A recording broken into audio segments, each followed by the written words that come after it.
ಇದು ಆಂಧ್ರ ಪ್ರದೇಶವನ್ನೇ ಬೆಚ್ಚಿ ಬೀಳಿಸಿದ deadly murder story. ಇದು ಪ್ರೇಯಸಿಯನ್ನು ಕೊಂದು ತುಂಡು ತುಂಡಾಗಿ ಕತ್ತರಿಸಿದಾನೆ ಹಂತಕ. ಇದೇ ರೀತಿ ಘಟನೆ ನಮ್ಮ ಬೆಂಗಳೂರಿನಲ್ಲೂ ಕೂಡ ಆಗಿತ್ತು.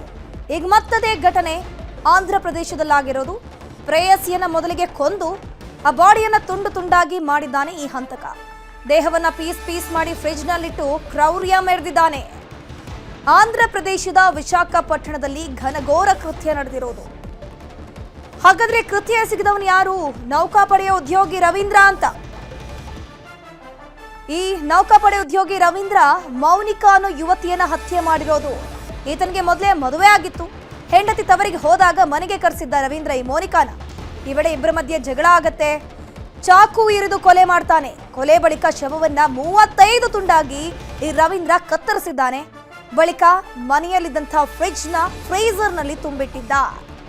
ಶವದ ತುಂಡನ್ನ ಹೊರಗೆ ಸಾಗಿಸೋಕಾಗದೆ ಕೊನೆಗೆ ಏನೂ ಕೂಡ ದಾರಿ ತೋಚದೆ ಪೊಲೀಸರಿಗೆ ಶರಣಾಗಿದ್ದಾನೆ. ಪತ್ನಿ ಬಳಿ ಅಕ್ರಮ ಸಂಬಂಧದ ಬಗ್ಗೆ ಹೇಳ್ತಾಳೆ ಅಂತ ಹೆದರಿ ಈತ ಈ ಕೊಲೆಯನ್ನ ಮಾಡಿದ್ದಾನಂತೆ. ಕೊಲೆ ಮಾಡಿ ದೇಹವನ್ನ ಪೀಸ್ ಪೀಸ್ ಮಾಡಿದ್ದಾಗಿ ತಪ್ಪನ್ನ ಒಪ್ಕೊಂಡಿದ್ದಾನೆ. ರವೀಂದ್ರನ ಮನೆಯಲ್ಲಿದ್ದಂಥ ಫ್ರಿಡ್ಜ್ನಲ್ಲಿ ದೇಹದ ತುಂಡುಗಳು ಪತ್ತೆಯಾಗಿದೆ. ಇನ್ನೂ ಪತ್ತೆಯಾಗಿಲ್ಲ ಕೊಲೆಯಾದ ಮೌನಿಕಾಳ ತಲೆಯ ಭಾಗ. ಹಾಗಾದ್ರೆ ತಲೆ ಭಾಗ ಎಲ್ಲಿ ಬಿಸಾಕಿದ್ದಾನೆ ಅನ್ನುವಂಥದ್ದು ಯಕ್ಷ ಪ್ರಶ್ನೆ. ಪ್ರಕರಣದ ತನಿಖೆ ಆದ ಮೇಲೆ ಈಗ ಆಕೆಯ ತಲೆಯ ಭಾಗಕ್ಕೂ ಕೂಡ ಸರ್ಚಿಂಗ್ ಶುರುವಾಗುತ್ತೆ. ಪ್ರಕರಣ ಸಂಬಂಧ ಪೊಲೀಸರು ತೀವ್ರ ತನಿಖೆಯನ್ನ ಚುರುಕುಗೊಳಿಸಿದ್ದಾರೆ. ದೃಶ್ಯದಲ್ಲಿ ನೋಡ್ತಾ ಇದ್ದೀರಲ್ಲ, ಕೊಲೆಯಾದ ಮೌನಿಕಾ ಆಕೆಯನ್ನ ಫ್ರಿಡ್ಜ್ನಲ್ಲಿಟ್ಟಂಥ ದೃಶ್ಯಾವಳಿಯನ್ನ ನೀವು ನೋಡ್ತಾ ಇದ್ದೀರಾ ಸ್ಕ್ರೀನಲ್ಲಿ. ಅದ್ರ ಜೊತೆಗೆ ಕೊಲೆ ಆರೋಪಿ ನೇವಿ ಆಫೀಸರ್ ರವೀಂದ್ರನ ಫೋಟೋ ಕೂಡ ನೀವು ನೋಡ್ತಾ ಇದ್ದೀರಾ.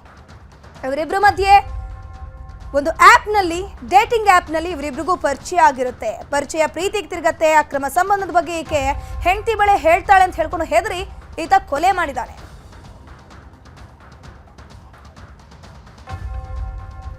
ಇದ್ರ ಬಗ್ಗೆ ಹೆಚ್ಚಿನ ಮಾಹಿತಿ ನೀಡ್ತಾ ಹೋಗ್ತಾರೆ ನಮ್ಮ ಪ್ರತಿನಿಧಿ ಪರಶುರಾಮ್. ದೂರವಾಣಿ ಸಂಪರ್ಕದಲ್ಲಿ ಜಾಯ್ನ್ ಆಗಿದ್ರೆ. ಪರಶುರಾಮ್, ಈ ಘಟನೆ ಆಗಿರೋದು ಯಾವಾಗ ಎಕ್ಸಾಕ್ಟ್ಲಿ ಕೊಲೆ ಆಗಿರೋದು, ಕಾರಣ ಏನಂತೆ, ಇವರಿಬ್ರು ಹೇಗೆ ಪರಿಚಯ ಆಗಿತ್ತು, ಒಂದೇ ಊರ್ನವರ ಹೇಗೆ ಅಂತ? ಹೌದು ಧನುಶ್ರೀ, ಇದೊಂದು ಘಟನೆ ಆಂಧ್ರ ಪ್ರದೇಶದ ವಿಶಾಖಪಟ್ಟಣಂನಲ್ಲಿ ನಡೆದಿರುವಂತದ್ದು. ಈಗ ಏನಂತಂದ್ರೆ ರವೀಂದ್ರ ಏನಿದ್ದಾನೆ ಈತ ಆರೋಪಿ. ಈತ ನೌಕಾಪಡೆಯ ಉದ್ಯೋಗಸ್ಥನಾಗಿರ್ತಾನೆ. ಈತನಿಗೆ ಮೌನಿಕಾ ಜೊತೆ 2021ರಲ್ಲಿ ಏನಂತಂದ್ರೆ ಡೇಟಿಂಗ್ ಆ್ಯಪ್ ಮೂಲಕ ಇವರಿಬ್ಬರ ಪರಿಚಯ ಆಗುತ್ತೆ. ಇವರಿಬ್ಬರ ಪರಿಚಯ ಮೊದಲಿಗೆ ಸ್ನೇಹ ಆಗುತ್ತೆ, ಆ ನಂತರ ಏನಂತಾರೆ ಪ್ರೀತಿ ಆಗುತ್ತೆ, ನಂತರ ಲಿವಿಂಗ್ ರಿಲೇಶನ್ಶಿಪ್ ನಲ್ಲಿ ಇರ್ತಾರೆ. ಇದಾದ ಬಳಿಕ ಏನಂತಂದ್ರೆ ಈತನಿಗೆ ಈಗಾಗಲೇ ಮದುವೆ ಆಗಿರುತ್ತೆ. ಹೀಗಾಗಿ ಏನಂತಂದ್ರೆ ಇವರಿಬ್ಬರ ನಡುವೆ ಮೌನಿಕಾ ಹಾಗೂ ರವೀಂದ್ರ ನಡುವೆ ಹಣಕಾಸಿನ ವಿಚಾರವೂ ಕೂಡ ನಡೆದಿರುತ್ತೆ. ಆದ್ರೆ ಏನಂತಂದ್ರೆ ಈತನಿಗೆ ಈಗಾಗಲೇ ಮದುವೆ ಆಗಿರೋದ್ರಿಂದ ಅಕ್ರಮ ಸಂಬಂಧದ ಬಗ್ಗೆ ನಿಮ್ಮ ಹೆಂಡತಿಗೆ ನಾನು ಹೇಳ್ತೇನೆ ಹಾಗೆ ಹೀಗೆ ಅಂತ ಮೌನಿಕಾ ಆತನಿಗೆ ಹೆದರಿಸಿರ್ತಾಳೆ. ಹೀಗಾಗಿ ಕಳೆದ ವಾರ ಏನಂತಂದ್ರೆ ರವೀಂದ್ರನ ಹೆಂಡತಿ ತನ್ನ ತವರು ಮನೆಗೆ ಹೋದಾಗ ಈತ ಏನಂದ್ರೆ ಪ್ರೇಯಸಿಯನ್ನ ತನ್ನ ರೂಮ್ಗೆ ಕರ್ಸ್ಕೊಳ್ತಾನೆ.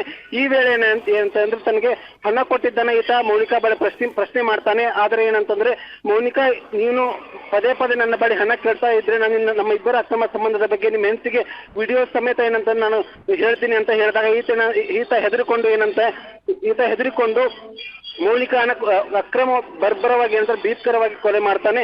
ಕೊಲೆ ಮಾಡಿ ಶವವನ್ನ ಹೊರ ಸಾಗಿಸಲಾಗದೆ ಏನು ಮಾಡ್ತಾನೆ ಅಂತಂದ್ರೆ ಈತ ಶವವನ್ನ ಫ್ರಿಡ್ಜ್ನಲ್ಲಿ ಅಂತ ಶೇಖರಿಸಿರ್ತಾನೆ. ಅದಾದ ಬಳಿಕ ತಾನೇ ವಿಶಾಖಪಟ್ಟಣಂ ಪೊಲೀಸ್ ಠಾಣೆಗೆ ಹೋಗಿ ಶರಣಾಗ್ತಾನೆ. ಈ ವೇಳೆ ಏನಂತಂದ್ರೆ ಪೊಲೀಸರು ಪ್ರಾಥಮಿಕ ವಿಚಾರದಲ್ಲಿ ನಮ್ಮಿಬ್ಬರು ಡೇಟಿಂಗ್ ಆ್ಯಪ್ ಮೂಲಕ ಪರಿಚಯ ಆಗಿರ್ತದೆ, ಆದ್ರೆ ನಮ್ಮಿಬ್ಬರ ನಡುವೆ ಅಕ್ರಮ ಸಂಬಂಧ ಇರುತ್ತೆ. ಈ ಮೌನಿಕಾ ಏನಂತ ನನ್ನ ಹೆಂಡತಿಗೆ ನಮ್ಮ ಇಬ್ಬರ ಅಕ್ರಮ ಸಂಬಂಧದ ಬಗ್ಗೆ ಹೇಳ್ತೀನಿ ಅಂತ ಹೇಳಿದಾಗ ಹೀಗಾಗಿ ನಾನು ಹೆದರಿ ಆಕೆಯನ್ನ ಕೊಲೆ ಮಾಡಿದ್ದೀನಿ ಎಂದು ಪೊಲೀಸರ ಮುಂದೆ ಈತ ಹೇಳ್ತಿರುವಂತದ್ದು. ಪರಶುರಾಮ್, ಈಗ ಆ ಒಂದು ಫ್ರಿಡ್ಜ್ ನಲ್ಲಿಟ್ಟಂತಹ ಬಾಡಿಯ ಪೀಸ್ಗಳಲ್ಲಿ ತಲೆ ಭಾಗ ಮಿಸ್ ಆಗಿದೆಯಂತೆ.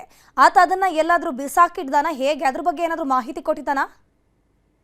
ಈ ಬಗ್ಗೆ ಇನ್ನಷ್ಟು ಏನಂದ್ರೆ ಪೊಲೀಸ್ ಮೂಲಗಳಿಂದ ಮಾಹಿತಿ ಲಭ್ಯವಾಗ್ತಿರುವಂತದ್ದು. ಏನಂತಂದ್ರೆ ಈಗ ಏನಂದ್ರೆ ಈತ ಶವವನ್ನ ಏನಂದ್ರೆ ಫ್ರಿಡ್ಜ್ ನಲ್ಲಿ ಶೇಖರಿಸಿಟ್ಟಿರ್ತಾನೆ. ಆದ್ರೆ ಮೌನಿಕಾಳ ತಲೆಯ ಭಾಗವನ್ನ ಈತ ಹೊರಗಡೆ ಸಾಗಿಸಿದ್ದಾನೆಂಬ ಅನುಮಾನಗಳು ಕೂಡ ಈಗ ಏನಂದ್ರೆ ವಿಶಾಖಪಟ್ಟಣಂ ಪೊಲೀಸರಿಗೆ ಮೂಡ್ತಿರುವಂತದ್ದು.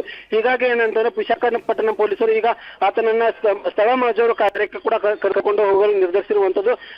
ಸ್ಥಳ ಮಹಜರು ಬಳಿಕ ಏನಂತಾರೆ ಆತನನ್ನ ಕೋರ್ಟ್ಗೆ ಹಾಜರುಪಡಿಸ್ತಾರೆ. ಅದಾದ ಬಳಿಕ ತಮ್ಮ ಕಸ್ಟಡಿಗೆ ಪಡೆದುಕೊಂಡು ವಿಚಾರಣೆ ನಡೆಸಿದಾಗ ಹೆಚ್ಚಿನ ಮಾಹಿತಿ ಲಭ್ಯವಾಗಿ ಬೇಕಿರುವಂತದ್ದು Dhanushree. Okay, thank you Parashuram ತಮ್ಮೆಲ್ಲ ಮಾಹಿತಿಗಾಗಿ.